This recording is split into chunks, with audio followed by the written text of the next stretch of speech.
bo'lganda ham anjumanya qilarding. Birinchi 30 kun bu qizish.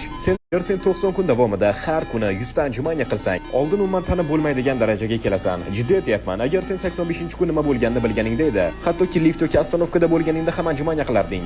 Birinchi 30 kun bu qizish. Seni ruhan tayyorlaydigan narsa. Ko'kraklaring bo'rtadi, yelkalar keskinlashadi, tritsepslaring ham paydo bo'ladi.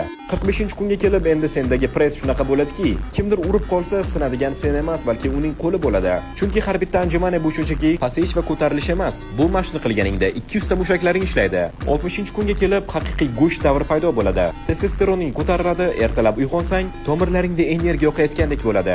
Ortiqcha yog'laring yoqiladi.